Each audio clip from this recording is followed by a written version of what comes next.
The key focus of our work is just to work alongside people who are experiencing tough times, whether that be homelessness, poverty, or something else. We'll listen to those who are experiencing homelessness and the services that are there to implement that support and put things in place to, to support people to transition from that. But we are striving to respond to what people tell us about these experiences, by offering a personalised approach to support people, and working together to explore what works for an individual, and also informing our internal processes. A lot of people said it, that from the front, people listening to the people and people having that voice that is then passed through frontline workers all the way back up to the CEO and commissioners and funders. We try to use our learning as we walk alongside people, and we share that as part of our wider work, which is to play a part in external influencing, to have more of an influence on the wider system. A person-led transitional strength-based model through a partnership with Mayday provides the whole charity a basis for internal culture change, and a shift towards a way of working that truly works for people within our community. Working at a grassroots level is important because we recognise that a national or even a regional standardised approach to service delivery, it does not work for many people. Our work over the last 3 years or so has led to a wider development of partnerships within Greater Manchester, so outside of the local community partnerships. And we have been able to demonstrate very successfully that the work that we do really does attain and even exceed the expected outcomes for service delivery that funders, commissioners and local authorities like to see. But those traditional outcomes, they're not the focus of the work that we do as a charity and with people as individuals. As fantastic as it is to be able to evidence our approach produces those great results, the work that takes place is what truly matters.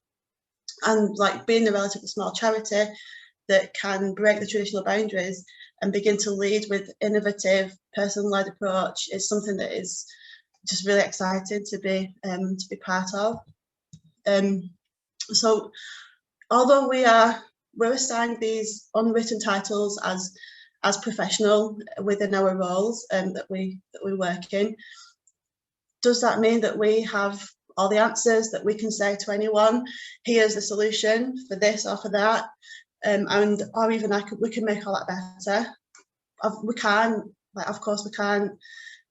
And as well, if we're the professional, then what does that suggest about the other person in that equation? So that being the person we work with, all the people that we work with, they're given other titles and all of them suggest that they're somehow less capable, less well behaved and less equal.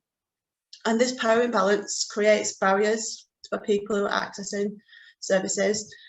I don't think a single member of staff at the Brick has any formal qualifications in housing or homelessness as such. Like, I don't even know if there is a degree in the housing sector, but the point is that we all have diverse backgrounds of varying degrees, whether that be education, life experience, and we all work extremely well within the charity, within our roles.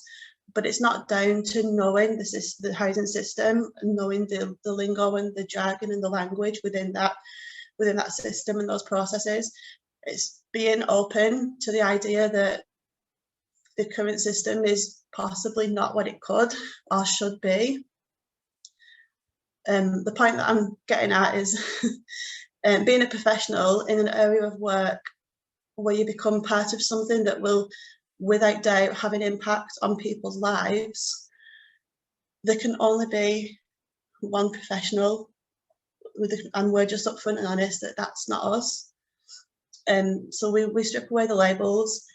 The work we do involves listening to people, but really listening to people, so that we're able to respond to what people say. And it takes courage to rethink traditional professional boundaries and behaviours. We work on a human-to-human level with people, and we start with listening without the judgment, and from there we are able to build genuine trust with those people who we work with, and that's vital for us to be able to work effectively with people. We hand back the control to the person, and they take the lead with their own transition, making their own decisions about their situation, about what and when they want to change. The individual is the professional of their situation and of their life. Our work also involves challenging when we recognise that systemic processes are failing individuals. We highlight barriers, whether it be by advocating for an individual, or asking or raising difficult points and questions in professional meetings. We have to be courageous enough to push back, and some of the time against the local authority, who, you know, so that against their processes, so that we can implement the person-led approaches within the emergency accommodation provisions that we have the tender to run, that we're commissioned to run by that local authority. We use our status as being a professional to change the system, not the person or not people. We try to influence mainly by doing. We've been able to share good practice both locally and regionally, because what we do does get attention, and I just think there's no better way of doing something or making a change than just by doing it and be seen doing it. A couple of weeks ago, one of our trustees, well, the chair of trustees, asked me a question. He asked me, what do we do? What does the BRIC do when somebody just will not accept the services that are on offer, will not, you know, use the word engage, which is something I stay away from, but the idea of when people just will not interact or will not engage in what is on offer. And what the BRIC does is that we don't give up on anyone, no matter how many times we see someone that we offer advice that they, you know, they're supported, whether it's through our services or other local services. Every single time someone shows up, it's a clean slate.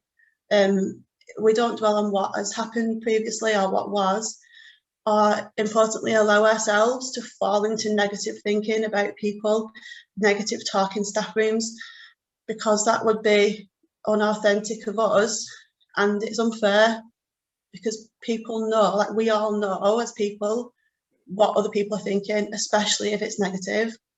And that means a lot, and it's really important, because it makes a difference between people trusting us and ultimately trusting themselves eventually.